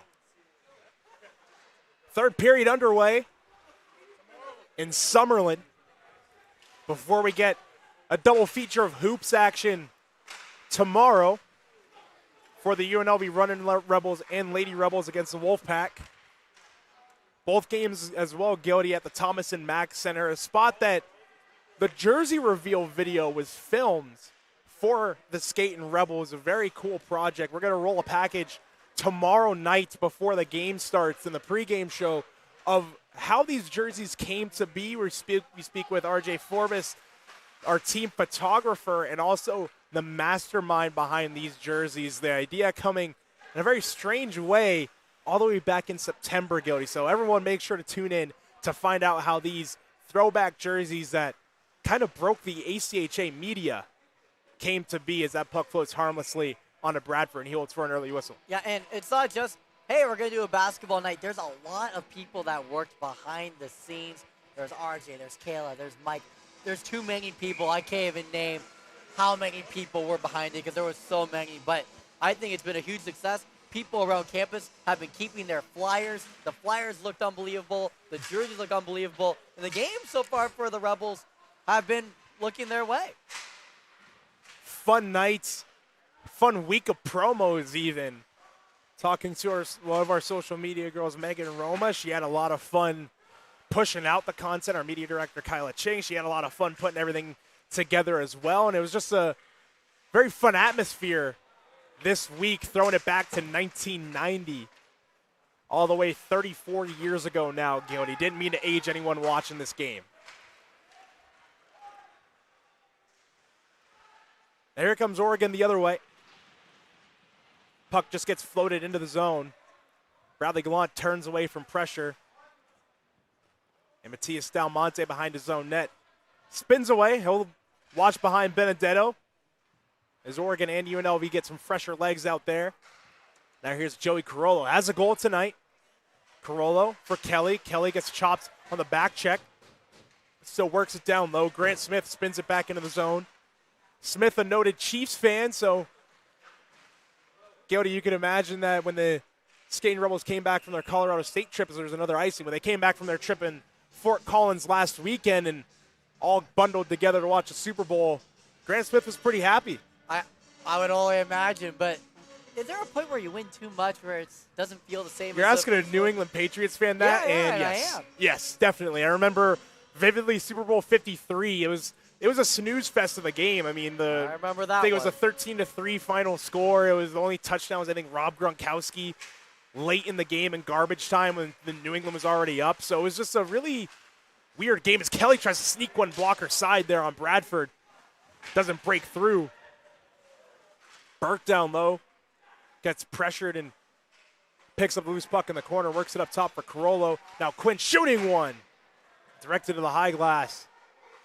Burke works it back up top. There's Carollo. Can't play that one back to Burke. That puck gets floated into the zone. And Kyle Quinn's back to recover. We'll get back to the Super Bowl talk in a moment, Gildy. Quinn surveying the ice. Just over 3 minutes gone in this third period. Now here's Mason Kelly through center, gets it chopped away from his stick. Tristan Rand stops it up, coming in the forecheck. Late is a fresh addition. He chops that one down again. Rand for Wyatt. Cole Wyatt now looking, feeds it to Rand, can't get all of it. The puck goes in anyway, they score. Oh no, what a mishap for the Oregon Ducks. It looks like Sanger put the puck in his own net. Everyone's confused, but Tristan Rand leading the handshake line, doing a bit of a turtle. He's like, ooh, was that me? Did I do that? Maybe he did. 6-0 Rebels. Well, we'll have to go back to the replay for it, but the only thing that we do know, the puck found the back of the net. Might have been a Duck that hit it in last. Might have been Rand, but Rand, he saw the goal go in. Yeah, let's go. We got a goal. We're up now 6-0. We scored the touchdown against the Ducks. Now we're going to see if UNLV can convert on the extra point at some point tonight. We have another whistle. Looks like there's a... Can't help but laugh at that. I'm not sure what Nick Doyle was doing there, but... Was he like pretending to be a duck? Was he pretending to waddle on the ice? I honestly couldn't tell you. We'll ask him after the game's over. But it looks like we have 4-on-4 hockey. 4-on-4 hockey coming up. Jacob Sanger and Nick Doyle posted. Nick Doyle in the box for the second time tonight. And I'm not sure what he was doing. What in the world was that? I have no clue. What are you doing? A lot of people are having fun at City National Arena here tonight. It's a fun atmosphere. So 4-on-4 action, shot there from way outside. Gets directed to the boards. Now here comes Cole Wyatt. Cole Wyatt up the right wing, shooting one, he scores!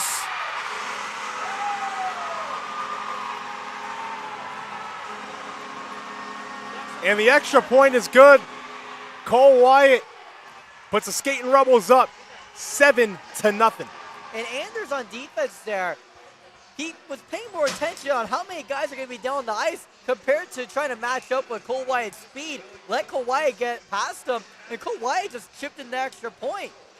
And now they're up 7-0 against the now Big Ten Oregon. And I want to talk a little bit about that as well because they're now a Big Ten school. What ramifications do you think that will mean for Big Ten hockey? Do you think that Oregon possibly a Big Ten hockey team? A whole lot of money that I might be able to see happening, but the Big Ten is a really, really good conference no matter what sport you look at, Gildy. So, I mean, maybe making the jump straight to the NCAA into the Big Ten like that in the next couple of years. I mean, maybe it's not the greatest look, but there's other colleges out there that are having worse records. I believe it's Stonehill out east. They're 2-29 right now, and they got their first win of the season just about 5 days ago against Lindenwood, a former ACHA champion. So, I mean, a lot of teams are making the jump from the ACHA to the NCAA. A lot of players are making that jump. It's only a matter of time, and this league keeps getting better and better. But as I said, money's going to come first, and that's the biggest thing is money talks and everything else walks in every single walk of life. But definitely when you're trying to get a club hockey program to be an athletic program at a school. But also, it's the big thing is the conference. Because there's not like Pac-12 hockey. There's no Mountain West hockey. That's the difficult Quality of things opponent. For Oregon possibly going to NCAA before. And UNLV, it's tough because the closest division is, as we got McCollum getting the puck right here. Getting into the forecheck. It's pretty much just independent hockey. That's what ASU had to do. It's really hard to self-fund an independent team. But if you have a conference backing of a TV media rights deal, it might be a little bit more intriguing for a team on the West Coast like Oregon to maybe join the NCAA hockey scene. A big-time hit, Matthias Dalmonte laying out Baird. And we have a mix-up there. Baird on his keister for the second time tonight. Dalmonte toe drag shooting one off the shoulder. And Dalmonte gets sent to the ice behind the play. Physicality is starting to pick up. Dalmonte just going on a leisurely skate back into the neutral zone. DeMizio gets taken down by Baird. Their legs get tied up. Here's Dalmonte. Slap shot. He scores! Matthias Dalmonte, cool as a cucumber with the clap bomb. UNLV goes up 8-0. Oregon's a team that likes to go for two a lot. And as we have an Oregon bench that doesn't look too pleased. Oregon is a team that likes to go for two, but UNLV, they went for two today. Now they're up 8-0. And Henry Bradford gets the hook.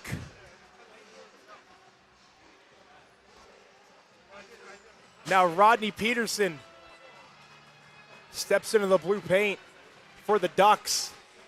And the physicality picking up a second aside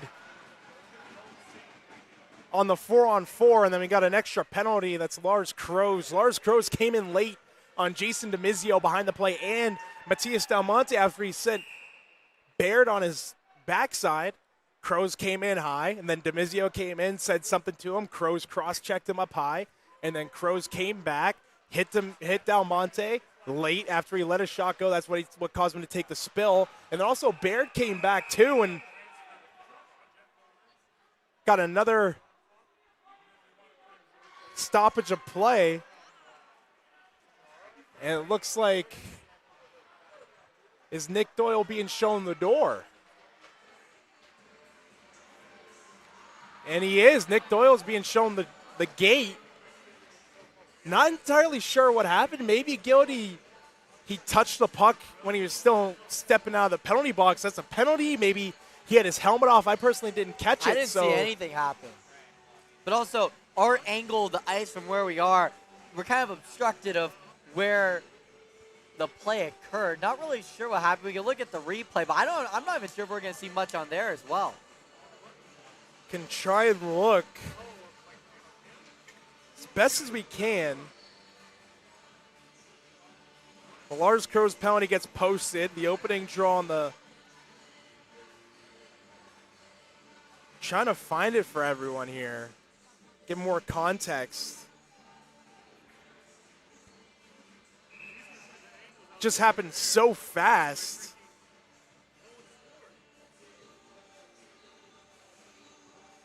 I just don't see anything happening. Just We're going to play on. We're going to keep trying to find what happened.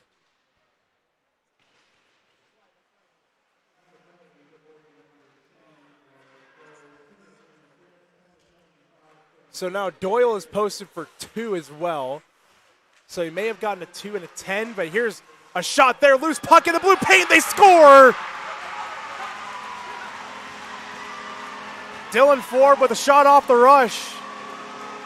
And the rebound just sitting there. The first shot that Rodney Peterson faces is a goal. It's 9-0 Rebels.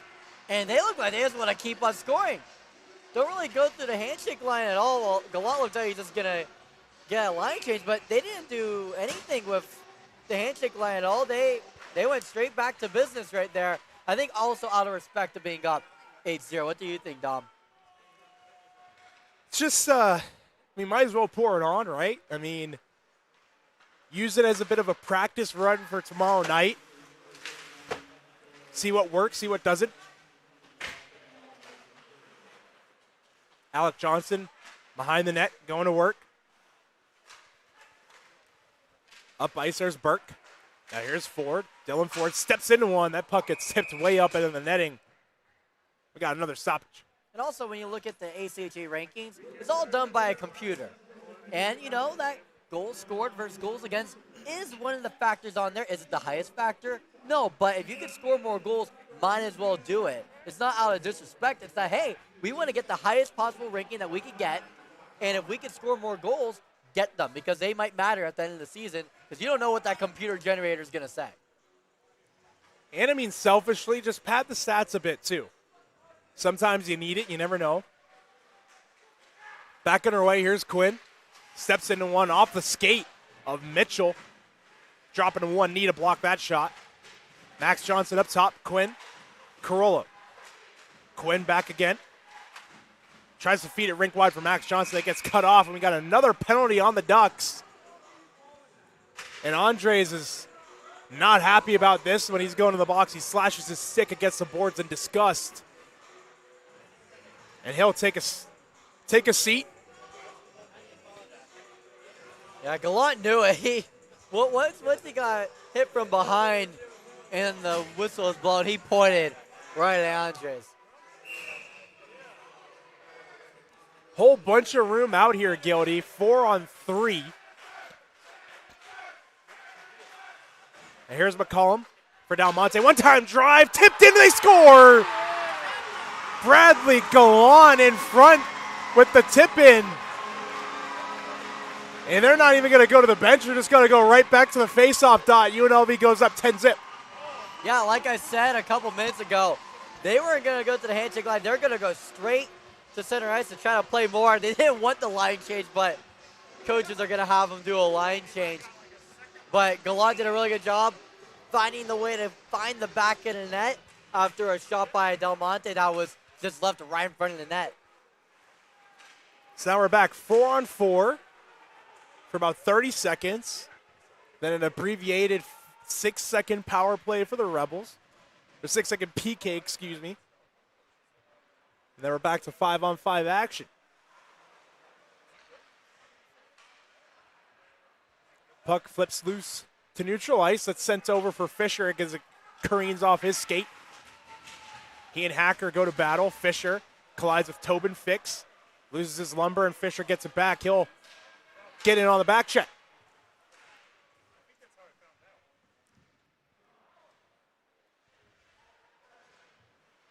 Grant Smith fresh off the bench as UNLV gets back to full strength. A one-time drive knocked down in front. Smith chops at him, and we got a mix-up there. Mitchell, and we got some punches being thrown. And Mason Kelly's just standing there, and Luke Burke is tied up with someone behind the net.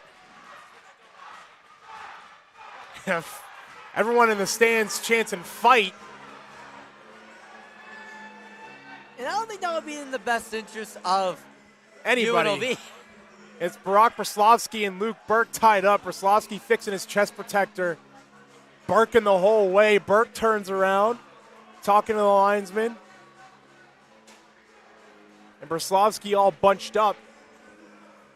So it looks like Oregon is still down a man for about 55 seconds.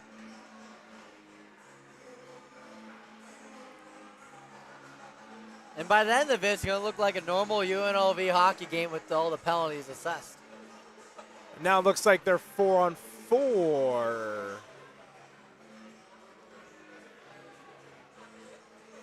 So Braslovsky's sitting now. And Burke is sitting as well. Or it looks like we're 5-on-4, and we are. So a bit of an issue trying to count out everything. So it looks like Braslovsky and Burke will get matching penalties. We'll play on UNLV with a 50-second abbreviated power play.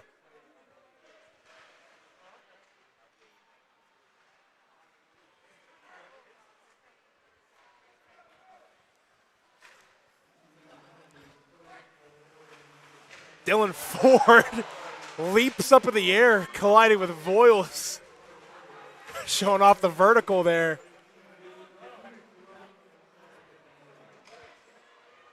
And we'll play on. And that puck gets mishandled by Johnson on net for Benedetto. 20 seconds ago on the UNLV man advantage, and Yeah. that was a strange occurrence there behind the net, Cody. Yeah, I mean, I've never had figure skating lessons, and I don't know if any of the UNLV hockey players have, but the leaping ability, that's what they have. That was insane.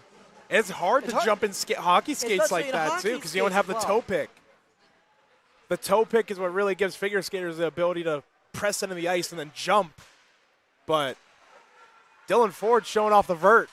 Shot low from Cole Wyatt, gets steered up into the protective netting, and Caleb Strong gives the official a nice little bear hug as he's gliding against the glass. That was a little bit funny. I think Strong was like, "Hey, I just want to make sure I'm not roughing you at all. I just want to make sure I accidentally went towards you." Gave the referee a little hug. Not really any smiles from it, but it was still maybe a little slight hug. chuckle. Maybe a slight chuckle.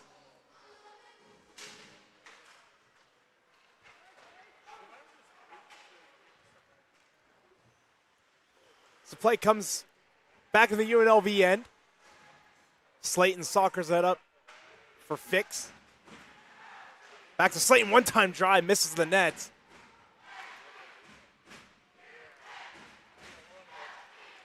Now here's Rand. Tristan Rand dips a shoulder, feeds a backhander on through the blue paint. Slayton tries to jam that one through. He gets it as far as center.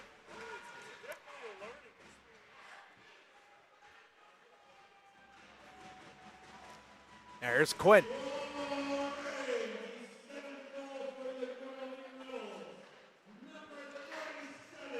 Now here's Cole Wyatt. Dipping it in. The PA system finally announcing the 7th goal. So many goals just coming back to back to back for the Rebels. Now McCollum down low. Plays it up to the point. Dalmonte is there. Doesn't get it past Henningsgaard. He'll send it up the ice. And we got an icing. But I feel like both teams looking more forward towards tomorrow than tonight. And I think tomorrow is action-packed. We're going to feel like Scott Hansen in the red zone going like, we got UNLV versus Going Oregon. game to game. We got Lady Rebels, we got Ready Rebels, back-to-back 7.5 hours. No, only 3.5 hours of. And it is a commercial-free. Commercial-free broadcast. Dalmonte with a shot. Loose puck, and they score! Jaden Ness. His second of the game. Just like his first. Nice and greasy in the blue paint. 11-zip Rebels. Yeah, and that's how goals are created, by creating traffic. Oregon's been letting UNLV go to their offensive zone. They've been letting them go past Oregon, but they've done a good job keeping UNLV the game in front of them. So what UNLV's done, take shots, get those gritty goals like Ness just got, right beneath the crease. One thing I am concerned about, though, Gildy, is Concerned? What are you concerned wondering, so Alec Johnson takes a spill. If there's going to be any liberties taken from Oregon, it's not to discredit the Ducks or like team or anything, but sometimes when you have games like this where it's high scoring and pretty physical, sometimes teams that are down take liberties and take runs. So we'll see what happens, because it did pick up in intensity a bit ago as Fisher knocks that clearance attempt down, Mark Stone style. Here's DeMizio shooting one off the bar. That looks like it went in there, but it went bar down and out. Batuzov whacks it on and misses the net. We'll have to look back at that one post-game and see if there should be 12 up on the board right now. Here's Gallant, skating the line, keeps it. Can't play that one through Baird. Alec Johnson sends it across the line and out of the zone. Crows gets canceled out by Gallant. Gallant with a strong play on the puck, forces a turnover. Kelly swings it out to the right wing. Here's Johnson, dipping the shoulder, driving the net. Johnson shoots one, misses the net. Now Gallant, rink wide, Carollo sends it back into the zone. Max Johnson, under pressure from Voiles. Now here's Brslowski. Strategos, up ice, gets knocked away. Here's Kelly on the right wing. Kelly pulls up, rink wide. Max Johnson pulls up. Now Gallant takes it off the kick plate. Quinn looking, Quinn feeds it to Gallant. Gallant spins one, can't get it through traffic, settles the puck down again. Quinn keeps the line, sends it right back deep into the zone, around the wall. There's Max Johnson on the opposite side of the ice. Johnson takes a bump, a hard one there. Now here's Voiles. Voiles gets canceled out by Kelly. Mannon sends it off the stick of Fisher and into the zone under 8 minutes to go.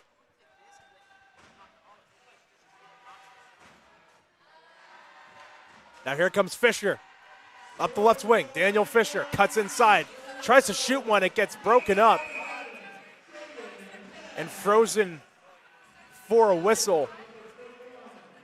Now, when a game's 11-0, you don't normally think of the crowd really being that enthusiastic, because the game's pretty much, and I hate to say it, but over.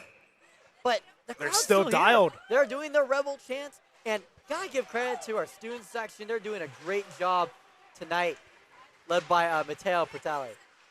And just quite the crowd. Anyways, I was talking at the team dinner earlier with our media manager, Kyla Ching, and we were talking about the tickets and just the jerseys and the content this week and how it's attracted people to come to the games. 704 pre-sale tickets, Gildy. And this place seats just about 500. So it's just an insane amount of support coming out for this weekend. And some are Oregon fans, but 704 pre-sale tickets is insane. Before the doors even open, before the teams even get to the rink, over 700 tickets sold. Quite the turnout for UNLV as Alec Johnson drives the net, feeds it to Strong, shoots one. Alec Johnson gets sent to his keister there, but he's back up. No worse for wear, taking a hit to try and make a play. And his pass gets cut off by Nick Slayton. Nick Slayton with another breakaway. Out of gas, just floats one in from the blue line. That gets steered aside by Benedetto. Here's Alec Johnson, the captain, still pushing the tempo. Johnson sidesteps a hit, dips the shoulder, drives the net, takes a spill, loose puck, everyone diving for it. Alec Johnson gets thrown in a headlock, and he's taking some shots from Andres, and Johnson's back up, and he is incensed. And Andres and Johnson finally get separated. Tristan Rand is locking horns with Mitchell, and they get separated as well.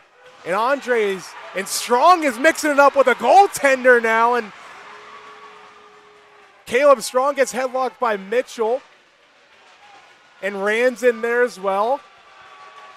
And Alec Johnson is incensed, yelling at the Oregon bench the whole way back.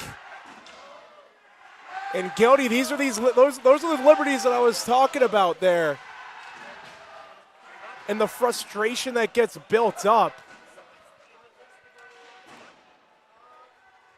I mean, I don't understand why teams do that. I understand that you're frustrated, but take it out to tomorrow night.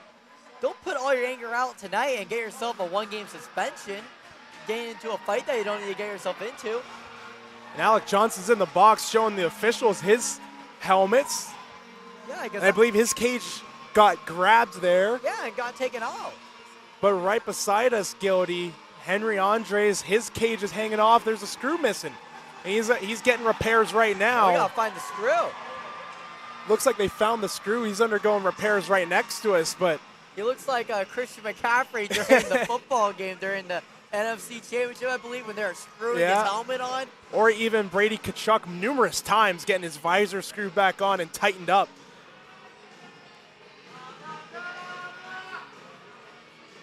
And there goes Henry Andres after his dust up.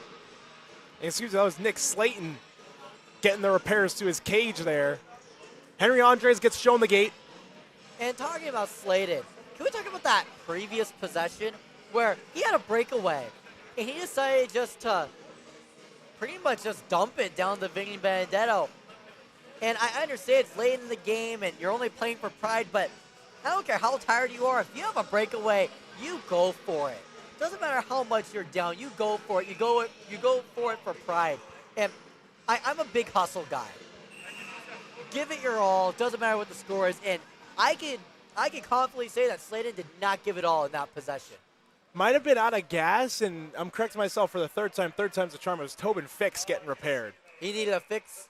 Needed a fix on his bucket. So we got 4-on-4 posted.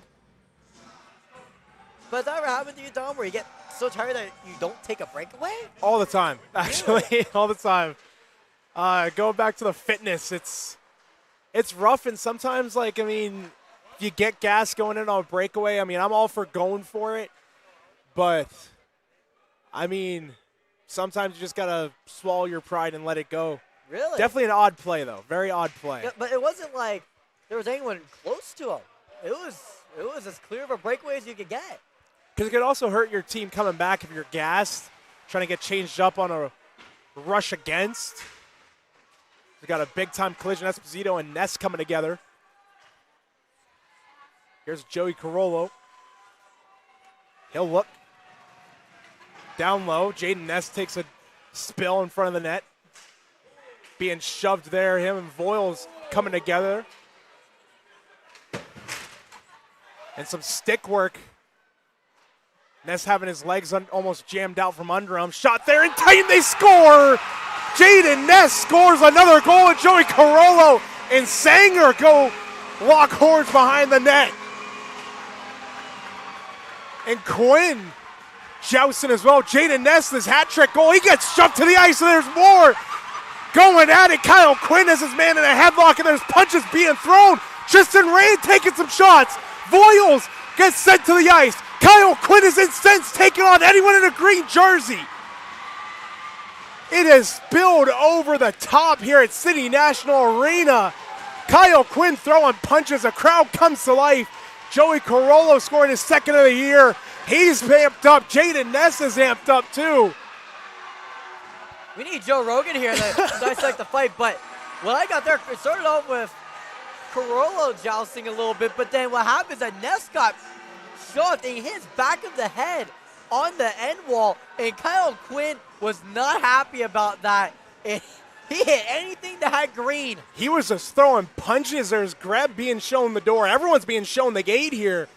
And we got Nick Flanders. He's scratched tonight up in the press box. He's throwing some punches as well. He had a fight like that against Arizona earlier this year, Gildy. And man, that's probably the – and you were concerned about it, and your concern was it was right. met, and I mean, it was met, yeah. Jaden Ness was going at it in front of the net, and it's something that you expect. Jaden Ness is a gritty player. All three of his goals tonight come from being right in front of the goaltender, right up in the mix, all up in their grill. And I saw the stick work coming. There was cross checks. People were trying to jam his ankles out from under him. He was giving it right back to him. He was throwing his stick around willy-nilly, trying to get body position, and then he scores the goal. Joey Carollo locks horns with somebody, I don't recall who, and then he just grabs him by the throat and just guides him into the glass. No one's happy about that. You get third and fourth men in from the green sweaters, and then Kyle Quinn comes in, Jaden Ness comes in. He gets dumped by another guy, and then it just all broke loose. That was just crazy. Man. And I don't know, like, oh my goodness, that was crazy. I try to keep it calm, cool, collective, but that was not calm. It was not cool, and they definitely weren't collective. Like you said, there was third, fourth. I think all 5 got involved in that one. We got a bit of a replay here on the goal and the fight. Carollo locks horns, and it was on from there. Absolutely just insane. And Gildy, we talked about the penalty minutes too, and it wasn't really that much. And then now, once we get the penalty minutes, this is going to be like my good old-fashioned saying, a CVS receipt when we get them. Going to get 2s, 10s, 5s. With the coupons. Everybody. It's just insanity. So we're still playing 4 aside. I believe everyone involved in that scrum got a 10-minute misconduct. We might have to put on the skates in this one, Dom. I don't know how many players are going to be I got my left by the gear end of it. 15 minutes away. I could go grab it. I have my twigs in the car, too. So if need be, we can get it going. All we need to do is throw on a 57 jersey and maybe draw our numbers on it, and we'll be good to go. I don't know if they would want me, but I'll do the play-by-play while you're out there, Dom. Well, mic me up. I'm already mic'd up with our videographer, Michael Craigwood. So we'll get mic'd up on the ice, hit it away, though.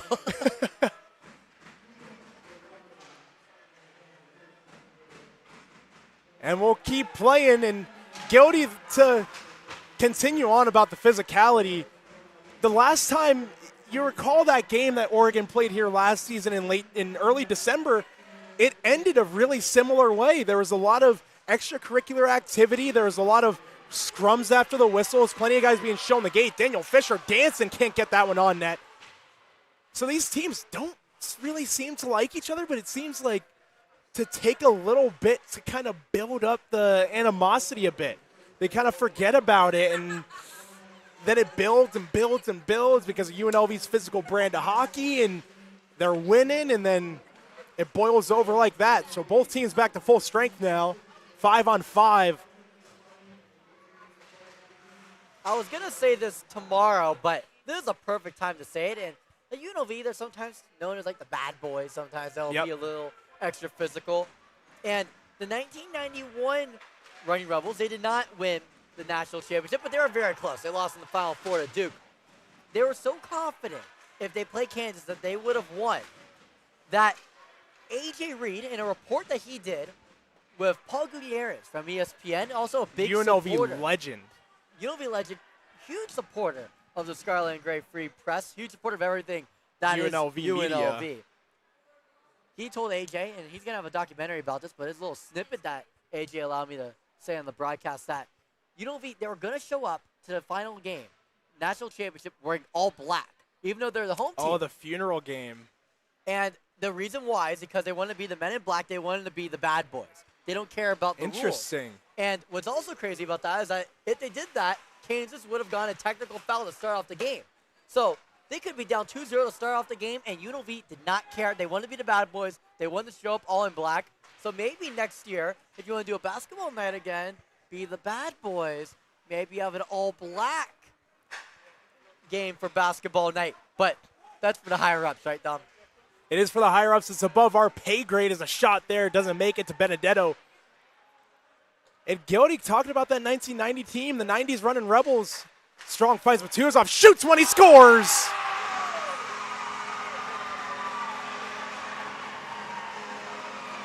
And once again, UNLV finds the back of the net, and just like the Luke Combs hit song, oh Lord, when it rains it pours, 12-0.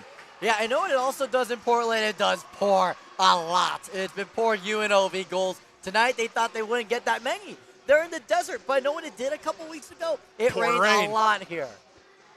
It's very annoying, actually. I got my car washed right before that started, and then it's just 3.5, 4 days straight of just torrential downpours. Put some soap on top of it, and then just let it ride. Yeah.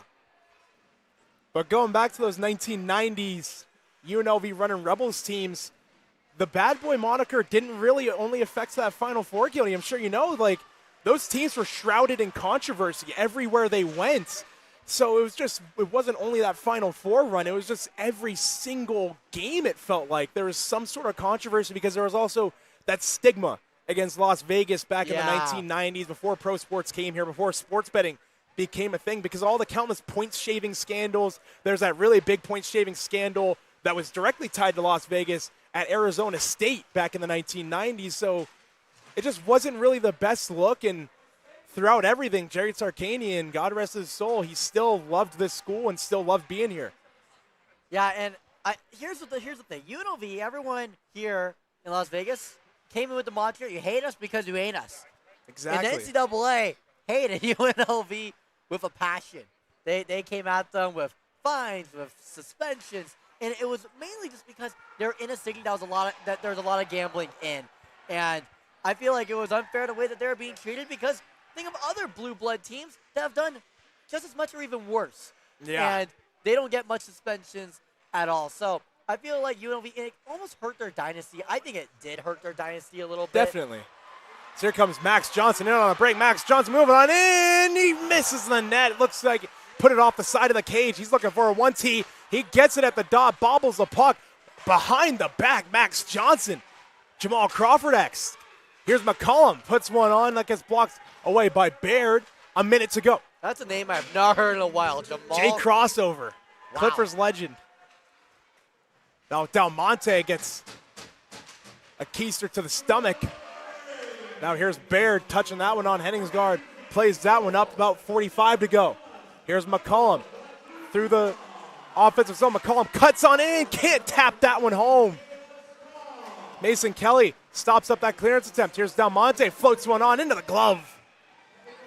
And held for a whistle, 32 and a half seconds to go. Rest in peace, Carl Weathers. His big line, just tap it in. Tap, tap, taparoo. From Happy Gilmore. That's all McCollum needed, but also he needed to reach over about another 5-6 inches. Yeah. That would have been very hard to get, but that's all Get he a lot of needed to do, extension out there. Offensive zone draw for the Rebels. Won by UNLV. Shot there, right back into the glove. And held for another whistle, 26.2 to go in this one. And Gildy only 3 shots on goal for Oregon this period. Yeah, they've only had 7 so far since the end of the first period. Just now what they've won it offensively, the second period really took them out of the game with the long change, and UNLV, they just kept the puck in the offensive zone the remainder of the game. Final 10 seconds here from City National Arena. There's another whistle, Benedetto with another save. In the final 5 seconds, an update on the coloring book.